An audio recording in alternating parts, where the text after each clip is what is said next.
నామానికి మహిమ కలుగునుగాక. Welcome back to Sajeevavahini talks. ఈరోజు ప్రత్యేకంగా కొన్ని అంశాలు మనము క్రిస్టియన్ లీడర్షిప్, క్రైస్తవ నాయకత్వం అంటే ఏంటి, వాటి గురించినటువంటి విషయాలు, లోతైన మర్మాలు మనం తెలుసుకుందాం. ఈ విషయం మనకు తెలియజేయడానికి మన మధ్యలో అనుభవజ్ఞులు ఉన్నారు. దేవుని వాక్యంలో ఉన్నటువంటి సత్యాలు, అందులో ఉన్నటువంటి సారాన్ని మన కొరకై వాక్యానుసారంగా వివరించడానికి బ్రదర్ జాషువా గారు ఈ యొక్క వేదిక మీద మన మధ్యలో ఉన్నారు. వెల్కమ్ బ్యాక్ బ్రదర్ జాషువా గారు. Thank you very much for being part of this podcast.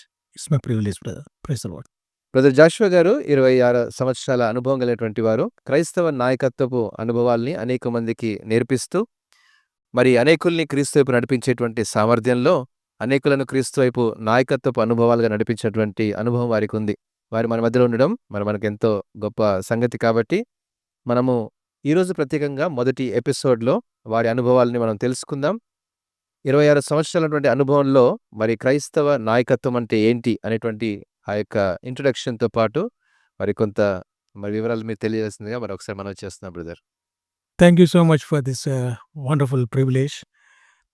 ఈ నేటి క్రైస్తవ సంఘాల్లో క్రైస్తవ నాయకత్వం మీద చాలా భిన్నమైన అవగాహన కలిగిన వారుగా, లేకపోతే ఇంటర్ప్రిట్ చేసుకొని చాలా కన్ఫ్యూజన్లో ఉన్న దినాల్లో మనం ఉన్నాం. ముఖ్యంగా క్రైస్తవ నాయకత్వము, ఈ లోకపు యొక్క నాయకత్వము రెండు భిన్న ధృవాలు లాంటివి. ఈ లోకంలో ఉన్న నాయకత్వము బైబిల్లో చెప్పబడిన నాయకత్వానికి ఒక రకం చెప్పాలంటే వ్యతిరేకమైంది అని మనం చెప్పవచ్చు. కారణం ఏంటంటే, నూతన నిబంధనలో యేసు ప్రభువారు తన సంఘాన్ని ఆయన స్థాపించిన తర్వాత ఈ నాయకులను లేదా 12 మంది అపోస్తులను ఆయన నియమించి వారిని ఈ సంఘాన్ని కాయడానికి, సంఘాన్ని మరి దేవుని కొరకు అంటే ఆయన రాకడ కొరకు సిద్ధపరచడానికి వారికి పనిని అప్పగించాడు. సో ఈ క్రైస్తవ నాయకత్వం నేటి దినాల్లో ఉన్న నాయకత్వము చాలా సరళంగా అంటే లిబరల్గా ఒక స్థానానికి లేకపోతే ఒక పదవికి ఒక అలంకారప్రాయంగా అయిపోయింది. నాయకత్వపు యొక్క లక్షణాలు ఏమాత్రం కనబడడం లేదు. కేవలము ఒక పోస్ట్ కొరకు చాలా డబ్బులు వెచ్చించి ఆ పోస్టును తీసుకునే స్థితిలోకి క్రైస్తవ సంఘాలు రావడం ఎంతో మనకు విచారకరమైన విషయాలు. అనేక సంఘాలను దర్శించినప్పుడు, అనేక సంఘ నాయకత్వాన్ని చూచినప్పుడు దేవుని యొక్క అనంతమైన జ్ఞానం చొప్పున ఆయన పాత నిబంధనలో అంటే మొదటి నుంచి కూడా నాయకత్వాన్ని గురించి ఆయన ఏం చెప్పాడు, ఎలాగ తన యొక్క ప్రజలను నడిపించాడు, ఎలాగ నాయకత్వపు లక్షణాలను ఒక వ్యక్తికి కలిగి ఉండాలని నేర్పించాడు, వారిని ట్రైనింగ్ చేశాడు. తర్వాత నూతన నిబంధనలు వచ్చే లోపల ప్రభువైన యేసుక్రీస్తు వారే ఆయనే నాయకుడుగా ఆయన యొక్క మాదిరిని మనకు ఉంచిపోయాడు. ఆయన అడుగు జాడల్లో మనం వెళ్ళడానికి ఆయన నాయకుడు అంటే ఏంటో, ఈ నాయకత్వం అంటే ఏంటో, మరి సంఘాన్ని ఏ విధంగా కాయాలనో నేర్పించాడు. కాబట్టి ఇది నాలో బిబ్లికల్ లీడర్షిప్ అని, సర్వెంట్ లీడర్షిప్ అని, స్పిరిచువల్ లీడర్షిప్ అని, ట్రాన్స్ఫర్మేషనల్ లీడర్షిప్ అని రకరకాల అంటే లీడర్షిప్ని అనేక యాంగిల్స్లో చూసి వాళ్ళు దాన్ని వాళ్ళకి ఇష్టం వచ్చినట్టుగా దాన్ని అన్వయించుకుంటున్నారు. అయితే మరి ఈ మీరు చెప్తున్నట్టు పాత నిబంధన గ్రంథంలో ఉన్నటువంటి నాయకుడు, నూతన నిబంధనటువంటి నాయకత్వం, ఈ రెండిటువంటి వ్యత్యాసాన్ని మీరు వివరిస్తారని అనుకుంటున్నాను. వ్యత్యాసం అనే దేవుని యొక్క ప్రిన్సిపల్స్ ఎప్పుడు మారవు. ద కింగ్డమ్ రూల్స్ అంటారు. ఈ రూల్స్ ఏంటంటే దేవుడు మారడు గనక ఆయన యొక్క నియమాలు కూడా మారవు. నాయకత్వము అనేది ఎందుకు అవసరము? ఒక వ్యక్తికి లేదా లీడర్ అనే వ్యక్తి అంటే ఎప్పుడంటామంటే, ఉదాహరణకు ఒక చైర్ని అడ్డం ఉంది, చైర్ని ఒక నలుగురు పిలిచి ఈ చైర్ని ప్రక్కన పెట్టండి అన్నాం అనుకోండి. ఆ నలుగురు వస్తారు, ఆ చైర్ పట్టుకుంటారు. ఎక్కడికి తీసుకువెళ్ళాలి? ఏ మూలకు తీసుకువెళ్ళాలి? ఒక డైరెక్షన్ కావాలి. నలుగురు 4 డైరెక్షన్స్ ఇస్తే అది ఎక్కడికి పోదు. అలాగనే ఒక వ్యక్తి దాంట్లో లీడ్ తీసుకొని లేదు అక్కడ పెడదాము అన్నప్పుడు మిగతా ముగ్గురు ఒప్పుకుంటే అది స్మూత్గా అక్కడికి వెళ్తుంది. అంటే ఒక పనిని సజావుగా చేయడానికి నాయకత్వపు డైరెక్షన్ అవసరం. అందుకే లీడర్ అవసరం. సో నాయకుడు అనేవాడు ఒక దిక్సూచిగా, పాత్ ఫైండర్గా ఒక మార్గదర్శిగా ఉంటాడనేది మనం బైబిల్ కోణంలో నుంచి మరి ఏ రీతిగా మనం దేవుని యొక్క వాక్యంలో మనము దాన్ని మనకి తెలియజేస్తుంది? కొంచెం వాక్యానుసారంగా మీరు చెప్పగలుగుతారా? అవును. మనము ఈ యొక్క నాయకత్వాన్ని గురించి చెప్పాలంటే ప్రెస్పిడోస్ అనే పదమే అన్ని చోట్ల వాడబడింది. దీనికి నాయకుడు లేకపోతే లీడర్ అనే పదాన్ని కొన్ని చోట్ల మాత్రమే వాడారు. ఉదాహరణకు పౌలు భక్తుడు తాను యొక్క ధర్మశాస్త్రంలో క్షుణ్ణంగా తాను అధ్యయనం చేసిన కారణాన ఆయన ధర్మశాస్త్రోపదేశకుడు కనుక ప్రభు ఆయన వాడుకొని పాత నిబంధనలో ఉన్న సంగతులను క్రొత్త నిబంధన సంఘానికి ఏ విధంగా అన్వయింపచేయాలనో తన పత్రికల ద్వారా మనకు తెలియజేశారు. హెబ్రీ పత్రిక 13 అధ్యాయంలో తాను ఈ మాట నాయకుడు అనే పదాన్ని ఆయన వాడుతూ ఉన్నాడు.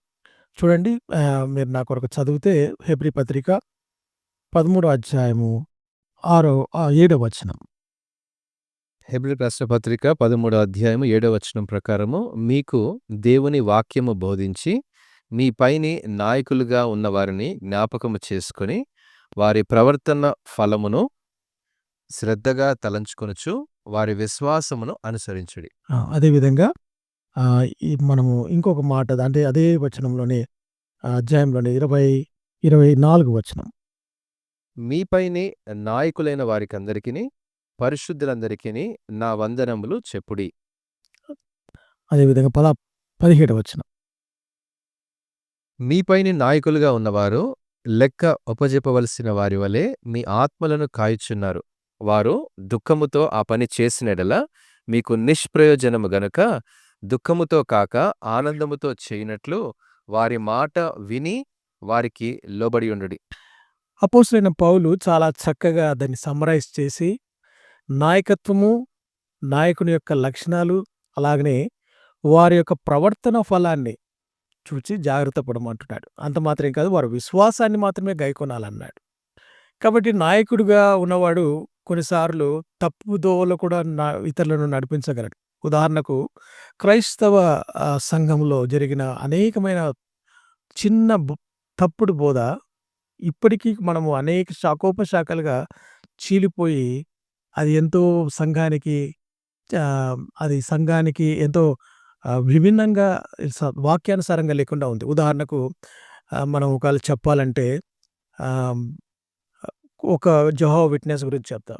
జెహోవా విట్నెస్ గురించి చాలా మంచి, అది ఎలా స్టార్ట్ అయింది, దాని యొక్క మూల కర్త ఎవరు అని చూస్తే ఆ వ్యక్తి చాలా ప్రభు కొరకు రోషం కలిగిన వాడు. కానీ తనకున్న ఒక్క వచనం యొక్క ఆధారంతో చేత తనకు కలిగిన ఎక్స్ట్రా బిబ్లికల్ విజన్స్ ద్వారా అతను దాన్ని సరిచూసుకోకుండా వాక్యానుసారంగా కాకుండా ఒకే ఒక దానితో ఒక శాఖను ఏర్పాటు క్రైస్తవ సిద్ధాంతమే పూర్తిగా మారిపోయింది.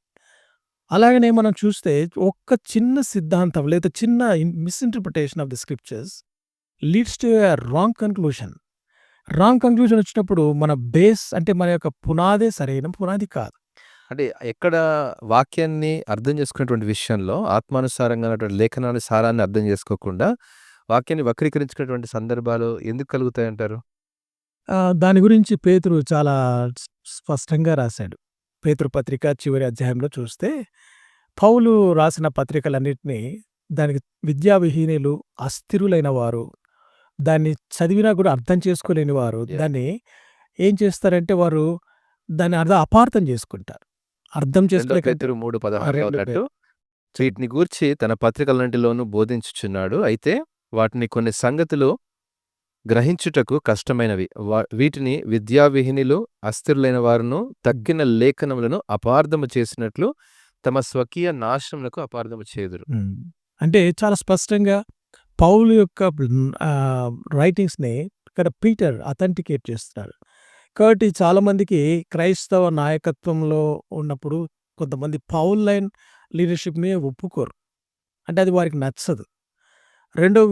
కొంతమందికి ఫెమినైన్ థియాలజీ తెలుసు మనకు.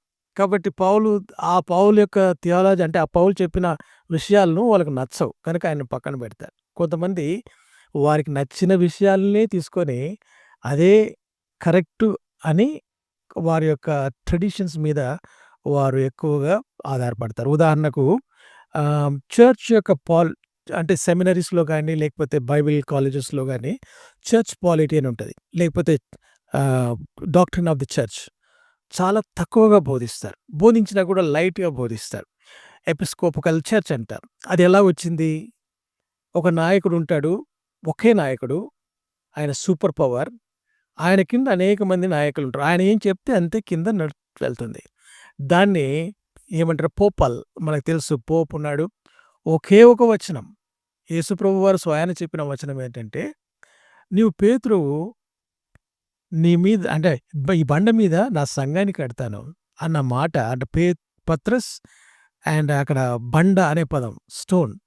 ఆ మాటకు ఆ రాయికి, బండకు అర్థం తెలియకుండా వాళ్ళు ఏమి ఇంటర్ప్రిట్ చేశారంటే, సంఘాన్ని పేతురు మీదే కడతాడు. పేతురే ప్రథమ ఆయన నాయకుడు అని పోప్ అని అక్కడి నుంచి వచ్చింది మనమాట. సో, పోపల్ అభిషేకం అంటారు ఏందంటే, ఆ నాయకత్వం పేతురు ద్వారా. వాళ్ళు పరలోకానికి గూడా లేతే ప్రార్థన చేసేటప్పుడు కూడా పేతురు ద్వారా ప్రార్థన చేస్తారు. అంటే మొత్తము ఒక చిన్న misinterpretation leads to a big mistake.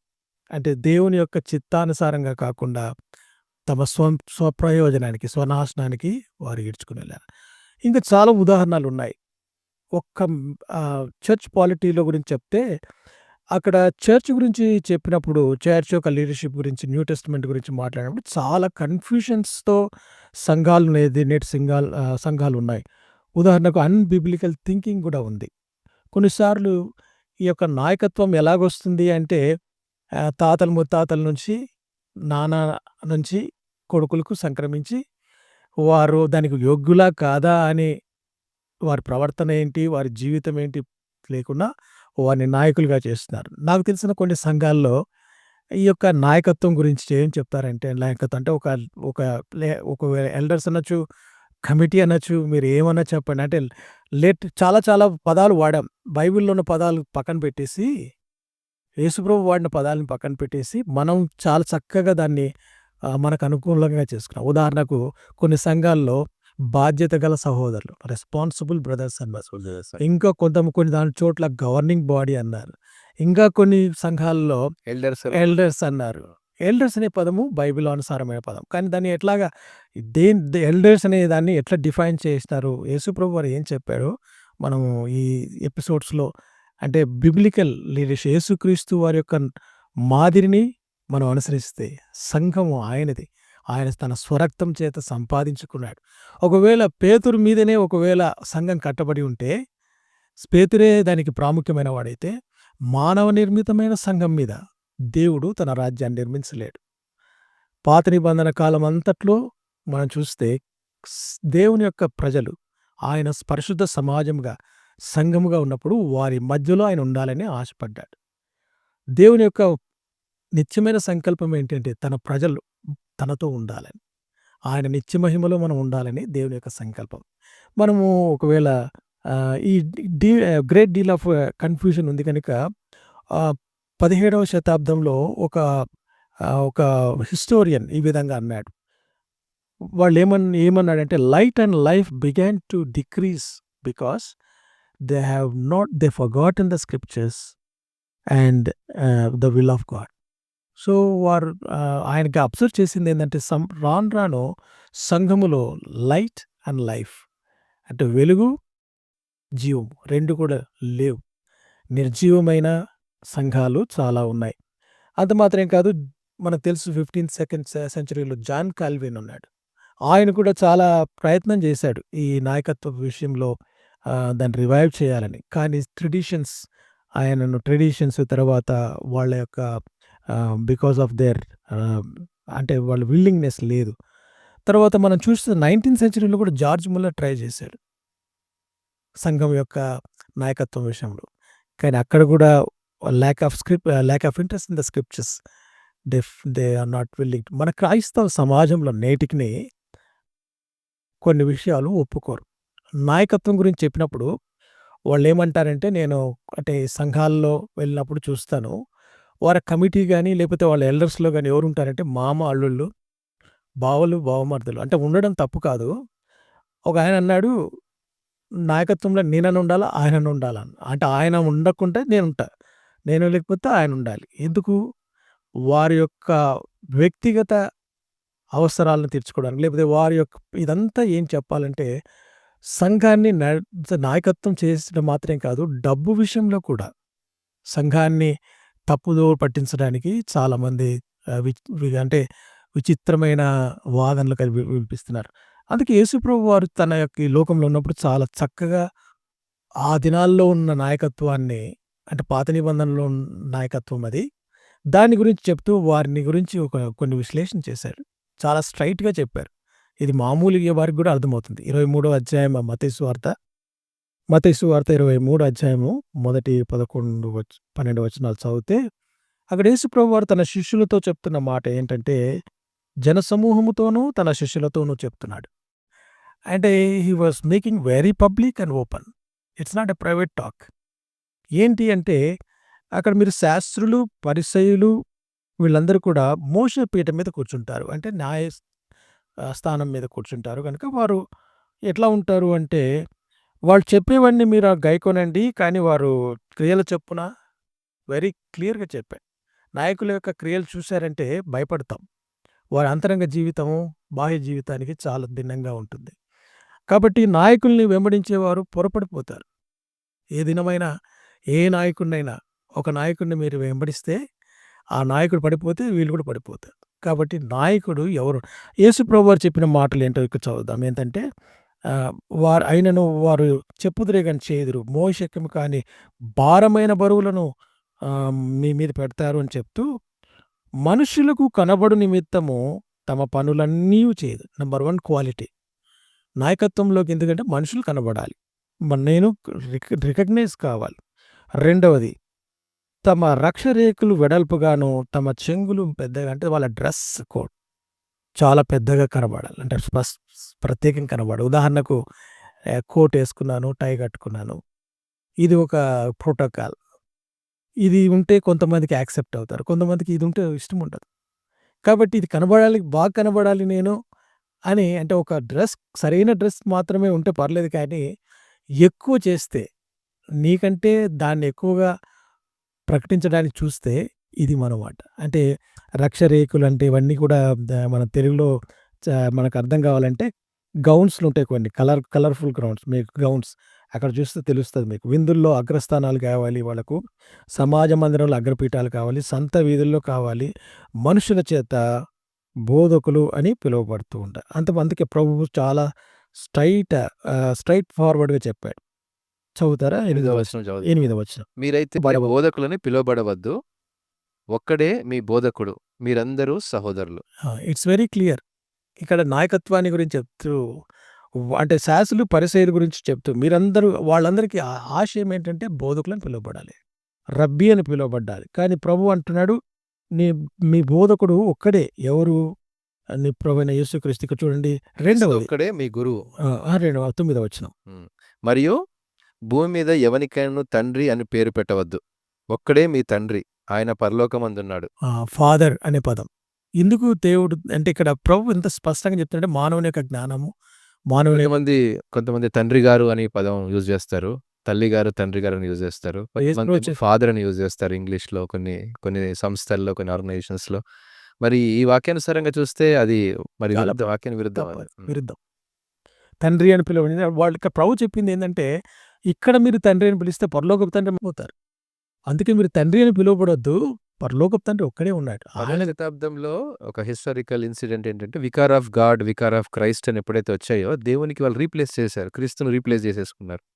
So అలాంటి అంశాలు ఈరోజు మనం చూస్తున్నాం అన్నమాట చరిత్రను బట్టి. కాబట్టి ఇక్కడ ఒక కింగ్డమ్ రూల్ ఉంది. యేసుప్రభు వారు చాలా చక్కగా ఈ మాటను మనం చెప్తే ఈ సంఘాల్లో నాయకత్వానికి చాలా ప్రాముఖ్యమైన ఈ రూల్ ఏంటంటే 12వ వచనం.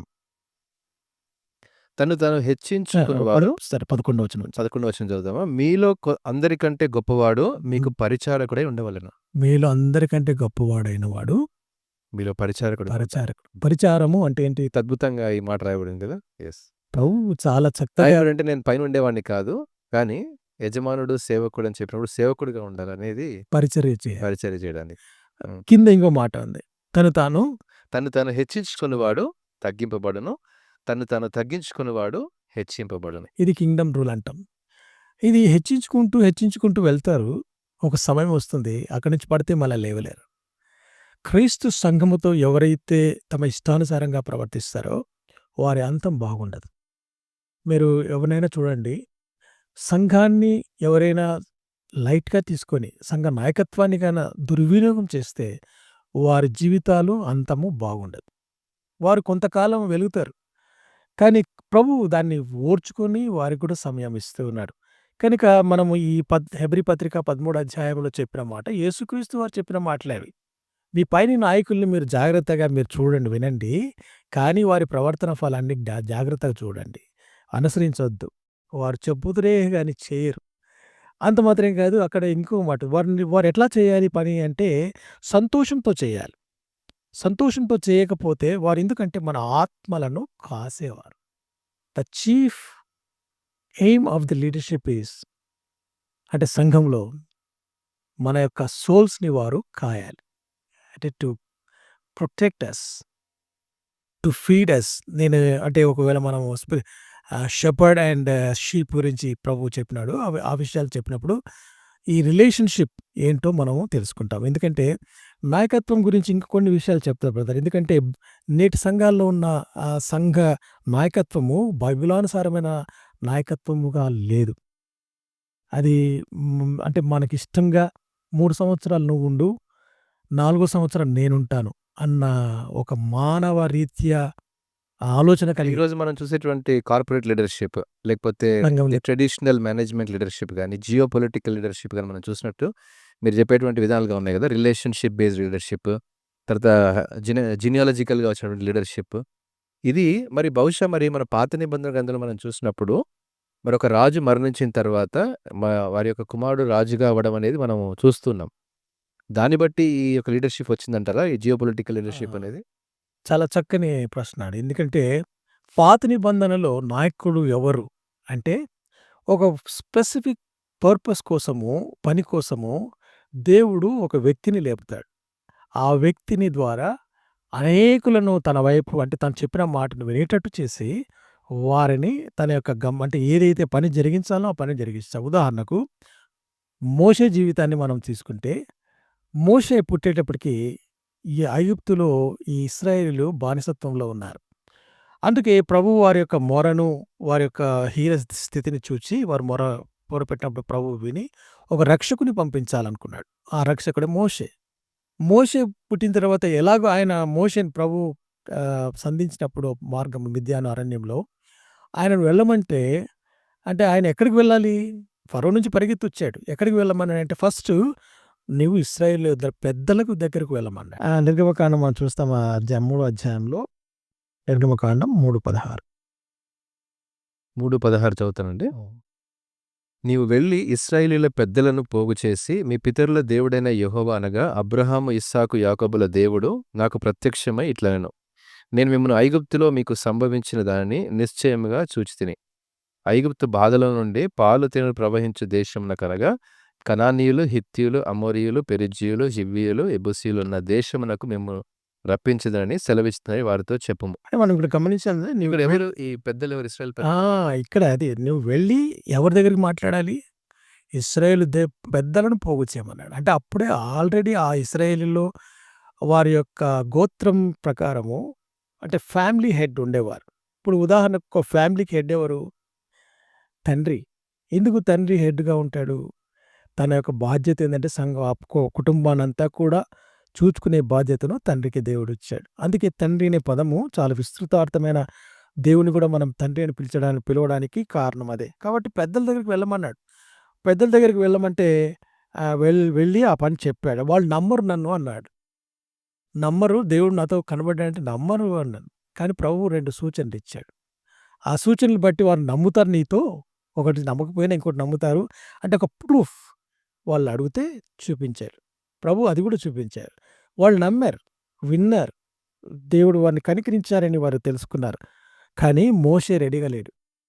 మోషే తిరిగి వెళ్ళడానికి నేను ఎవరిని అంటే అక్కడికి వెళ్ళడానికి నేను పనికిరాను అన్నాడు. ఎవరైనా నాకంటే బాగా మాట్లాడేవాడిని పంపిమన్నాడు. కానీ మోషేని దేవుడు తిట్టి, "నువ్వు వెళ్ళు. నువ్వు మాట్లాడడానికి చేత కాకపోతే మీ అన్న ఉన్నాడక్కడ. ఆయనను కూడా కలువు. చాలా సంతోషపడతాడు. ఆయన నీ నోట్లో ఏది చెప్తానో ఆ మాటలు ఆయనకి చెప్పు. ఆయన మాట్లాడతాడు ఫరో దగ్గరికి వెళ్లి. నువ్వు ఎవరెవరు వెళ్ళాలి ఫరో దగ్గరికి?" చాలా చాలా మనము చాలా సార్లు మనం మిస్ అవుతూ ఉంటాం. ఏంటంటే మోషేతో పాటు ఎవరెవరు వెళ్ళాలనో ప్రభువు చాలా స్పష్టంగా చెప్పాడు. నిర్గమకాండం 5వ అధ్యాయము 1 వచనం నుండి, తరువాత మోషే అహరోనులు వచ్చి ఫరోను చూచి, ఇశ్రాయేలుల దేవుడైన యెహోవా అరణ్యంలో నాకు ఉత్సవము చేయుటకు నా జనమును పోనిమ్మని ఆజ్ఞాపించుచున్నారన్నది. కాబట్టి ప్రభువు చెప్పిన మాట ఏంటంటే, నువ్వు ఫరోతో పోయి చెప్పు. కాబట్టి వాళ్ళు అంటే మోషే, అహరోనులు ఇశ్రాయేల్ పెద్దలందరినీ పోగు చేసి వాళ్ళు మాట్లాడారు. కానీ అంటే ప్రభువు వారి యొక్క పెద్దల యొక్క నాయకత్వాన్ని కూడా ప్రభు గుర్తించినాడు. దేవుడు గుర్తించాడు. కనుకనే వారి దగ్గరికి పంపాడు. ఇప్పుడు ప్రజలతో డైరెక్ట్ మాట్లాడలేరు. అంతమందితో మాట్లాడాలంటే కష్టం. కాబట్టి నాయకుడితో మాట్లాడితే అతను కమ్యూనికేట్ చేయగలడు. ఒకవేళ క్షుణ్ణంగా మనం చెప్పాలంటే పాత నిబంధనలో 3 ప్రాథమికమైన నాయకత్వాలున్నాయి. మన ఓల్డ్ టెస్టమెంట్ అంతా కూడా చూస్తే. ఒకటి ఏమంటే ప్రీస్ట్, రెండోవాడు ప్రవక్త, మూడోవాడు కింగ్. లేతే కింగ్, ప్రీస్ట్, ప్రాఫెట్. కింగ్ అంటే మనం కింగ్ అనే పదాన్ని వాడినప్పుడు రాజు అనే పదం మనకు తెలుసు. ఇశ్రాయేలీయులు కూడా వాళ్ళు ఏమన్నారంటే, మాకు ఇతరుల వల్లే మాకు రాజు కావాలి అన్నారు. దేవుడు వారితో ఏమన్నాడు, నన్ను రాజుగా ఉండకుండా మీరు తృణీకరించారు కనుక మీకు రాజునిస్తా. కానీ రాజు ఏమేం చేస్తాడో, ఏ విధంగా తన కొరకు వాడుకుంటాడో చెప్పాడు. అయినా వాళ్ళు రాజు కావాలన్నారు. కాబట్టి రాజుల్ని ఇచ్చాడు దేవుడు. రాజు పనేంటి? రూల్ చేయాలి. రూల్ ఎందుకు? దేశము సుభిక్షితంగా ఉండాలంటే, చెడును నిర్మూలించాలంటే రాజు అవసరం. సంరక్షణ అవసరం. శత్రుబారి నుంచి కాపాడే బాధ్యత రాజుదంది. రెండవది ప్రీస్ట్. ప్రీస్ట్ ఎందుకు? దేవునికి మానవునికి మధ్యలో అతను అర్పణ అర్పించడం మాత్రమే కాదు, పాప క్షమాపణ జరిగించడం మాత్రమే కాదు, దేవుని యొక్క ఉద్దేశాలను నెరవేర్చడానికి ప్రీస్ట్ అంటే యాజకుడు అవసరం. మూడవది ప్రవక్త. ప్రవక్త పని ఏంటంటే ఆయన సొంతంగా చెప్పడానికి ఏమీ లేదు. దేవుడు ఏం చెప్పమంటాడో అవే మాటలు తీసుకొని వచ్చి ప్రజలకు చెప్పాలి. అది మాత్రమే అవి చెప్పాలి. మాత్రమే చెప్పాలి. అయితే మనము ఓల్డ్ టెస్టమెంట్‌లో ఉన్న లీడర్‌షిప్‌ని, న్యూ టెస్టమెంట్ లీడర్‌షిప్‌ని మన రాబోయే ఎపిసోడ్స్‌లో మనం ఇంకా వివరంగా వాటి గురించి మనం తెలుసుకుందాము. తప్పకుండా. అయితే ప్రత్యేకంగా ఈరోజు మనము ఈ యొక్క అంశాలను మనం ఇంట్రొడక్షన్‌గా తీసుకున్నాం కాబట్టి, ఇంకా ఏదైనా క్లుప్తంగా ఈ యొక్క అంశాన్ని మీరు కవర్ చేయగలిగితే, ఈ ఇంట్రొడక్షన్ టాపిక్‌లో మరి పాత నిబంధన గ్రంథంలో ఉన్నటువంటి నాయకత్వము, నూతన నిబంధన గ్రంథంలో నాయకత్వం, ఈ 2 నాయకత్వాలని మరి మనం ఎలా ముందుకు తీసుకొని వెళ్దాం? ఎలా విశ్లేషిద్దాం? మీకు ఇప్పటికీ ఒక వచనం మీ తలంపుల్లో ఉండొచ్చు. ఏందంటే పేతురు రాస్తూ ఏమన్నాడు ఆయన, మనల్ని ఈ యొక్క రాజులైన యాజక సమూహకంగా చేశాడు అని. ఎందుకు ఆ మాట రాయబడింది అంటే, రాజు, యాజకుడు ఒక పని చేయలేరు. 2వ అధ్యాయము 9వ వచనం. అయితే మీరు చీకటిలో నుండి ఆశ్చర్యకరమైన తన వెలుగులోనికి మిమ్మల్ని పిలిచిన వాని గుణాతిశయములను ప్రచురము చేయు నిమిత్తము ఏర్పరచబడిన వంశమును, రాజులైన యాజక సమూహమును, పరిశుద్ధ జనమును, దేవుని సొత్తైన ప్రజలనై ఉన్నారు. కాబట్టి ఇది పేతురుకి అర్థమైంది. కాబట్టి ఈ పదాలను వాడుతున్నాడు. రాజులైన యాజక సమూహం. రాజు పని చేయాలి, యాజకుని పని చేయాలి. ఇంకా దేవుని సొత్తైన ప్రజలము ఆ పని కూడా చేయాలి. ఆయన చేయవలసిన పనిని మనము కాబట్టి ఈ 3 యేసుక్రీస్తు వారి లోకంకొచ్చినప్పుడు ఆయన మానవునికి, దేవునికి మధ్యలో యాజకుడుగా ఉన్నాడు.